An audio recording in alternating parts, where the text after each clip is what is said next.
Hi, hello guys, my name is Mia Marie and you are currently watching my Synastry Compatibility series where I go through all the 12 signs, sun signs, and how they get along. Now, as a general disclaimer, we reference so much more than just the sun sign for compatibility, but the importance of the sun and understanding someone's sun sign and accepting it and supporting it is that the sun sign describes the motives, the behaviors, the experiences that contribute to someone's sense of sanity. So we're not talking so much about what someone needs emotionally or how they flirt or what makes them great in bed, all of those very, romantic topics. We're talking about how to support someone's vitality, someone's sense of self, and someone's healing human journey. So keep in mind that this is just a gentle introduction, and you can get so much more by booking a session with me or another fantastic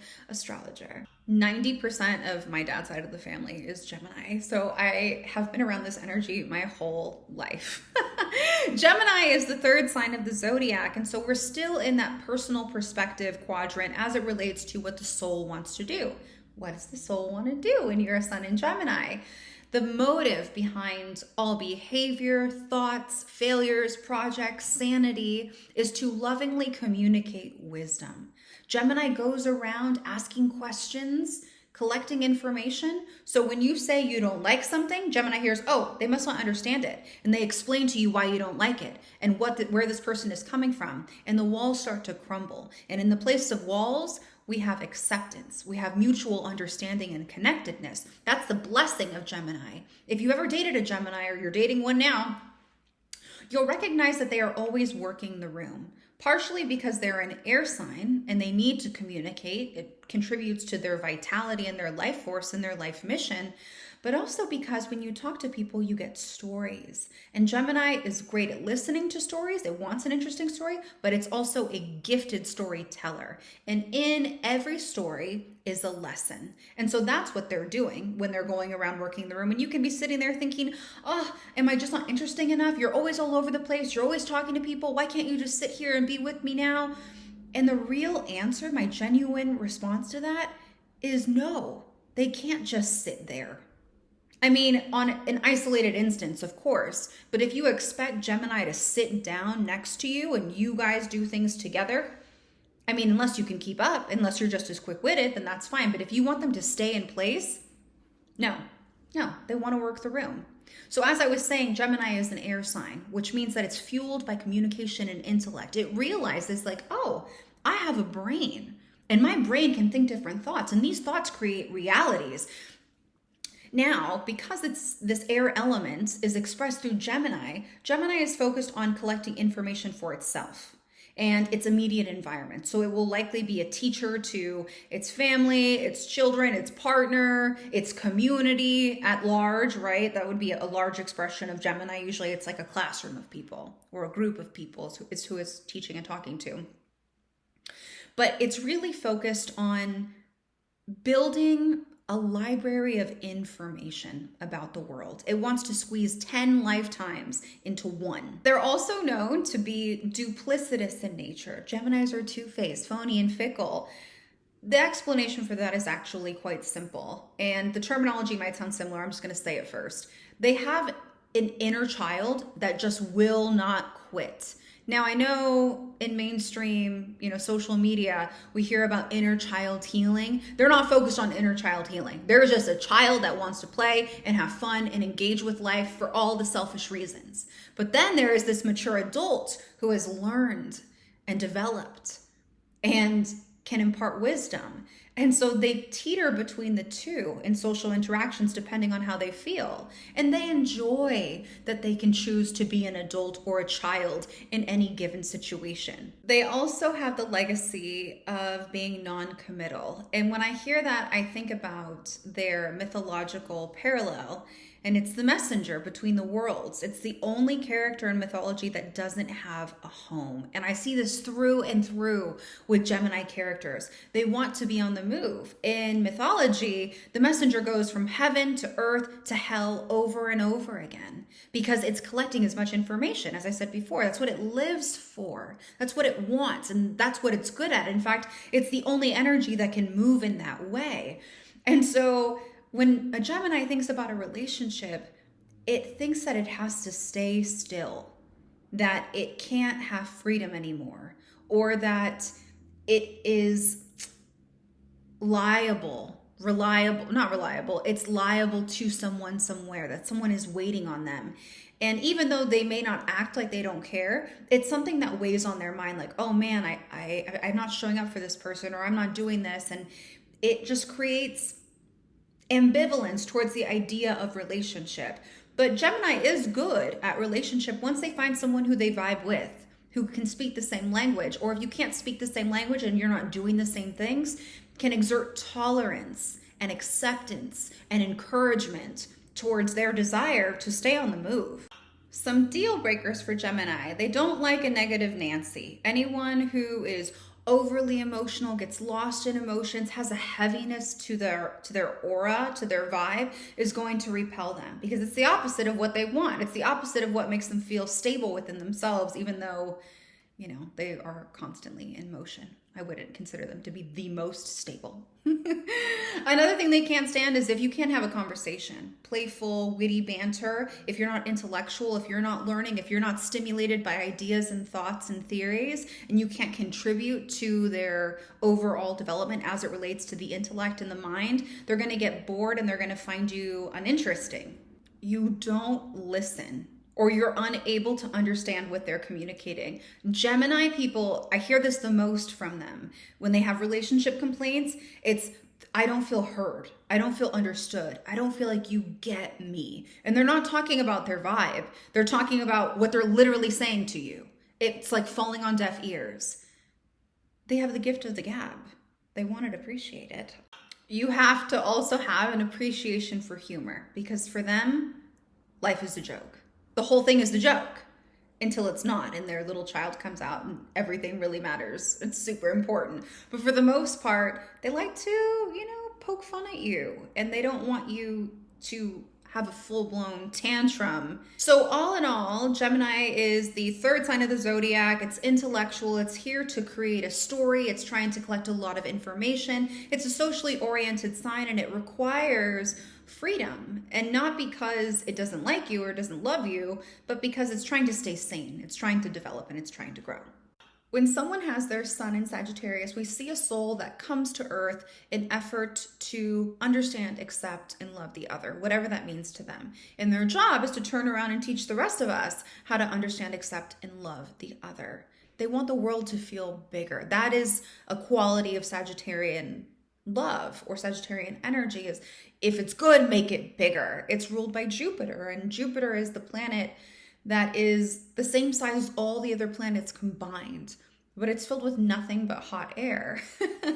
And so Sagittarius has this tendency from time to time to overpromise and underdeliver. And it's not because you just fall low on their list of priorities that they don't show up. It's that they want to say yes to everything. If they could, they would be everywhere at once because they're stimulated that way. In order to understand other people, you have to subject yourself to multiple different situations. And this is why they also enjoy traveling, because there is this inner knowing or recognition of perspectives and how limited they can be.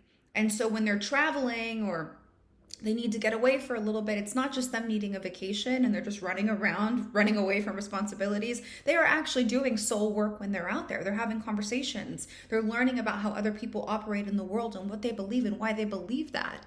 And so freedom is really important to a Sagittarius because it feeds their soul.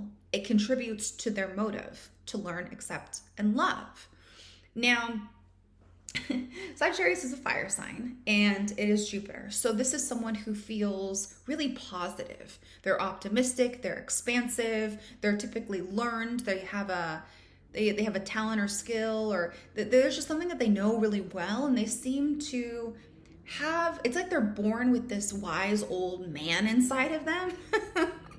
They have wisdom to share with other people, and they often position themselves, low functioning, as like they're preaching at you, but they're a professor of sorts to the rest of us.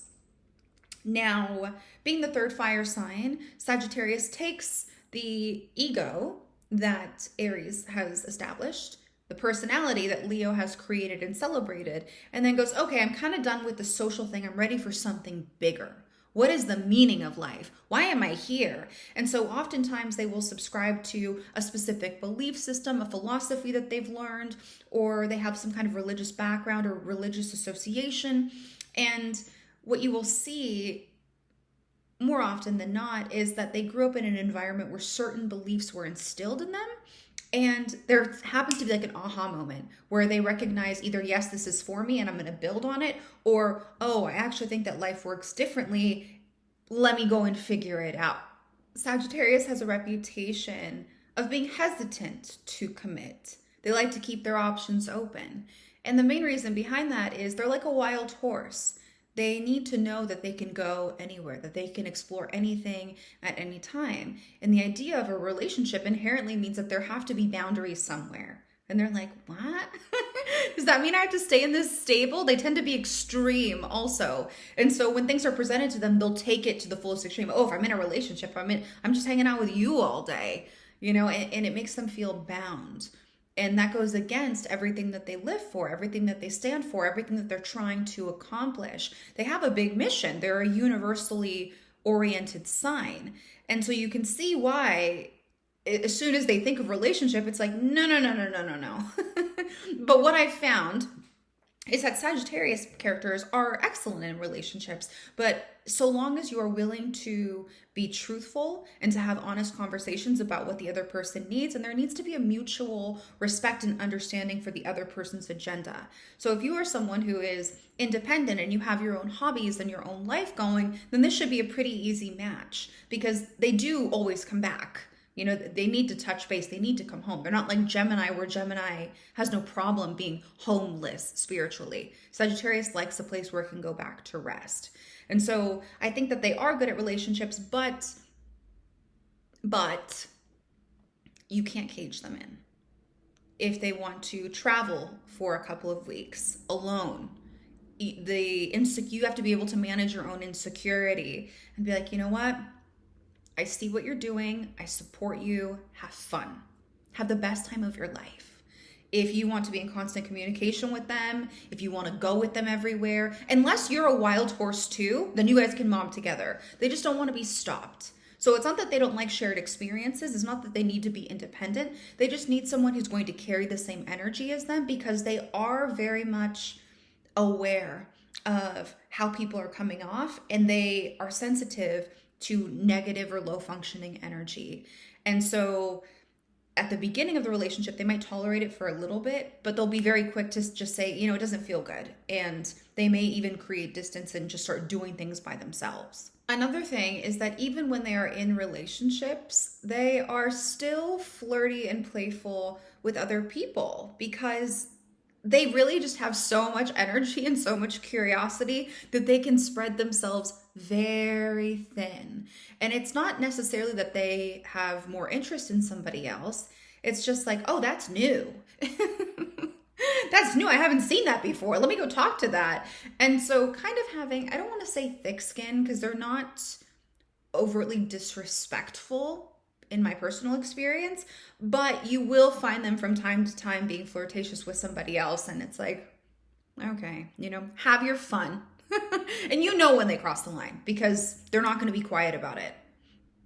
All other aspects to the side. Pure Sagittarius energy is not going to be quiet about the disrespect. It'll be obvious. It'll be right in front of you. And it's important to remember that it is ruled by the element of fire. And so they need something to burn. They need something to do. If there's nothing to do, if there's nothing to explore, if there's nothing that they're working on that provides meaning and value, they are going to burn themselves out. And because they're so optimistic, they're going to forget what it feels like when they push themselves to that extreme or when they're unstimulated in that way.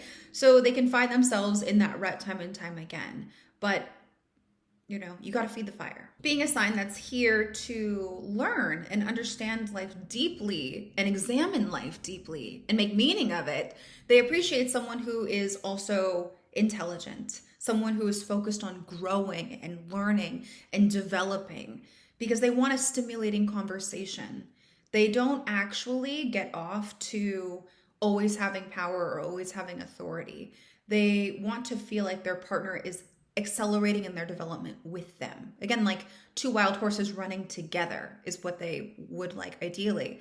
Some deal breakers for Sagittarius. One thing that will immediately turn them off and make them pissed off is if you're not being honest and they know it. If they have collected like evidence towards you, or if they've seen something firsthand, or if they just have a gut feeling that something is off and they confront you and you're nervous to own up to your own shit or to have an uncomfortable conversation, they're not going to like it. And the blessing is that it is a fire sign. So for the most part, they get hot really quickly, but they also want to go back to that positive charge really quickly. So their goal is to let's just put it out on the table. Like, what's going on right now? Tell me what you're thinking. Tell me what you're feeling so we can move past it. They don't want to stay in a dark place, especially in their relationships. Another thing that they don't like is, again, being held too tightly. It's like Sagittarius, even though, it's not a water sign, it's like trying to hold water in your hands. The tighter that you grasp it, it's just going to spill.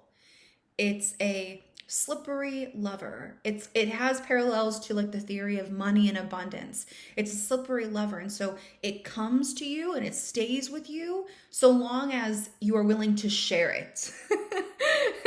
So if they come to you and you're wanting to hold them and keep them and you're just tight and tense, just like money, just like abundance, they're going to stop coming to you because they're for the streets. They're for the world. And so yes, you can't put a leash on a Sagittarius. You just have to trust that they will come home, and they will. Also, if you are inflexible, if you believe what you believe and you're unwilling to at least understand, the bare minimum is just understand. If you are unable to show that you can comprehend what they've learned and what they're integrating, then they're going to find you boring, stale, and unattractive. Another important quality is that they are spontaneous. Sometimes the fire is just lit at any hour of the day, and so they appreciate someone who is adventurous. For example, if you are laying in bed, it's like 3 a.m, and Sagittarius wakes up and goes, "Hey, do you want to go to Japan tomorrow?" The ideal partner is going to say, "Why don't we get up, make some coffee or make some tea, and let's talk about it." Now, someone who's not going to be a good match for Sagittarius is someone who dismisses the impetus to explore, who looks at them and says, "It's 3 a.m. We have responsibilities. What are you doing?" Contractual. It's someone who's tight, right? No. Entertain the inspiration. Let them see it through. Sun in Sagittarius, Sun in Gemini, sister signs, polar opposites. Now, I will say these two, out of all of the oppositions, seem to have the most fun and they get along the best. And it's because they're both positively charged signs, which means they want to feel good. So we have air. This is someone who is up in their head. They are a king of ideas. They live in their mind palace. And then we have Sagittarius, fiery, optimistic, adventurous, and fun. When you put air and fire together, I don't know about you, but I think about fireworks. When they're together, it's inspiring, it's fun, and they often, summon a crowd of people to join in on their adventures. Gemini is a personally oriented sign, which means that it comes into this world. Part of its greatest work is going to be refining its mind, working and taking control of the mind, using the tools that it was born with to collect as much information and data as it can to squeeze 10 lifetimes into one. If you talk to any Gemini or Sagittarius says this too, it feels as if they have lived so many lives. Now, what do they do with this information, right? I think it's more about the process of formulating questions. Gemini, in one way or another, will come to the realization that the quality of their questions will determine the quality of their life, because they're going to channel all of the energy into figuring out, whatever it is that's sparking their interest. So Gemini characters are often a jack of all trades. Now, the full saying for that is, a jack of all trades is a master of none, but often better than a master of just one. Okay? I finished the fucking quote. I can't stand when people just stop it and cut out the last line. So that's you, Gemini. Whereas Sagittarius is focused not on questions, but on answers. So a lot of the time you'll hear Sagittarius people ruminating over like, what happens after death? What happens when I die? What is the meaning of all of this? Like, why is this even all happening? They're not so focused on social interactions, and they're not focused on themselves like a Gemini is. A Gemini is constantly trying to develop itself and make itself sharper. Sagittarius doesn't seem to carry that same energy. There's a relaxed vibe to it. I will say, and it's worth saying because I'll tell you right now, is that Sagittarius placements often have Scorpio to them. Now, Scorpio is a sign that is the depository for trauma in the human world. And so if you're dating a Sagittarius who isn't so positive and optimistic and focused on higher level educations and the greater meaning of life, it could be that in order for them to access that energy, which they need to, this energy is still applicable. I'm still talking about the same person, but it's hard for them to access the full breadth of what's available to life because of trauma that's previously happened. So this can manifest especially with the moon in Scorpio, but also with like a Mercury in Scorpio. That can mean like their mind is the place that's fucking them up, or Venus in Scorpio. They might, find a way to channel their trauma through sex, if you're old enough to have sex, if it's a safe environment to have sex. And so just a side note, but a healthy, thriving Sagittarius person is really focused on finding and developing a full philosophy of what life is about. Now, I use this example with every sister sign, and I'm going to use it again. You can be Gemini. I'll be Sagittarius. So say someone places this item before us, and you can only use one word to describe what you see. And I can only use one word to describe what I see. And we have to put what we have together to get the full breadth of the truth, right? So someone shows you this and you go, camera. I'm looking at the purse. I'm like, how the fuck do you see a camera? Because from my perspective, it looks like this, right? Now, just based on that one word, just based upon the information that is readily available to me, I don't know where the fuck that comes from. And so that's what this relationship is kind of about, is trust. In order for us to get the correct answer, we have to trust each other enough to create space for curiosity. Now, notice with this example, I'm not telling you to forget what you believe to be true. What I'm saying is don't abandon it. Find a place for it in the sentence. Find a place for it in the world. And that's what you guys are here to do, is wrestle with each other. Because if you compromise, here's Sagittarius and you're like, okay, here's the truth. And Gemini's like, well, I don't want to accept that chunk. So you knock it off, right? And the same thing happens with Gemini. Wait, Sagittarius? Whatever, the other one. Boom. There's a bulk of information that is left unexplored and unintegrated. And so what happens is because the realities are so different, because you don't see where the other person is coming from, it becomes an argument versus an opportunity to collaborate. And so when you're with this person and you're feeling like, this is my point, this is my truth, that's when you say, yes, and here is mine. Now, how do they work together? Because when you use your strengths against each other, you destroy the relationship.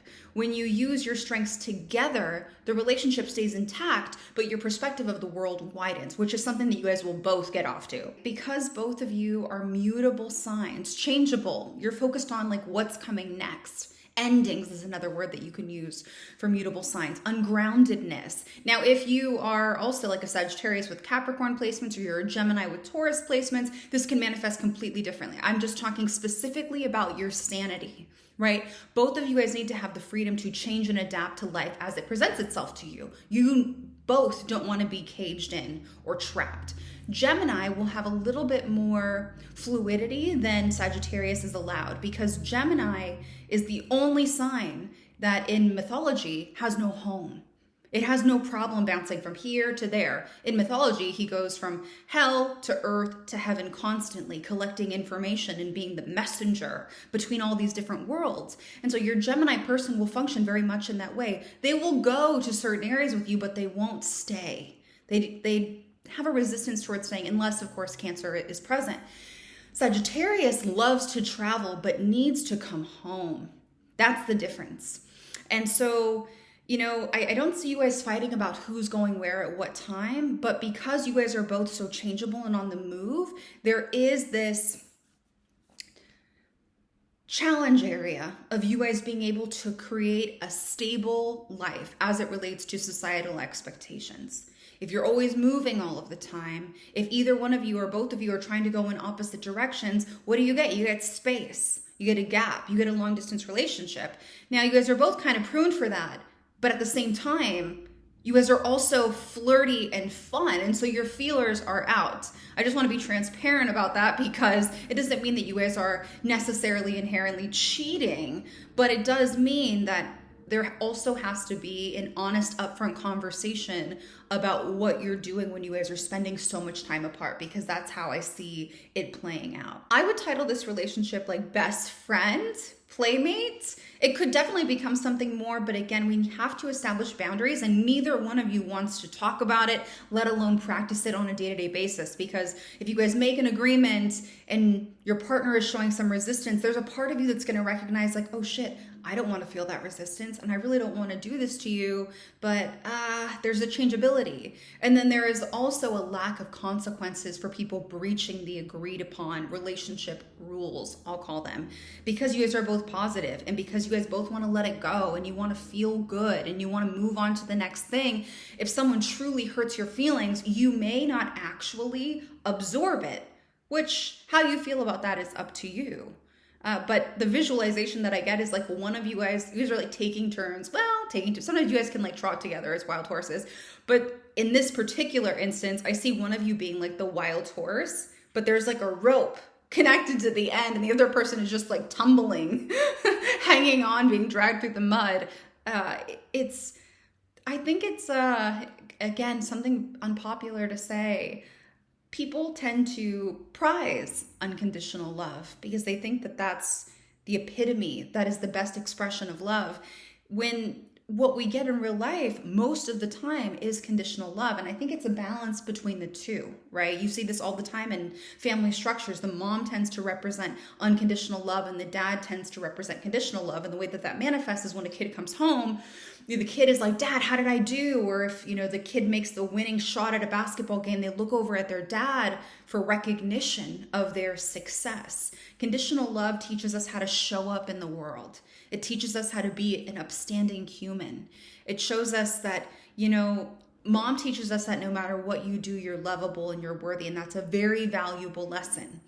But fatherly love, conditional love, teaches us how to show up and be productive, be a contributing member of society. It's that type of love that creates a legacy. And so I think that you guys may want to exercise conditional love in specific spaces. But again, I'm just sharing information. You can do whatever the fuck you want, right? Your life, your relationship.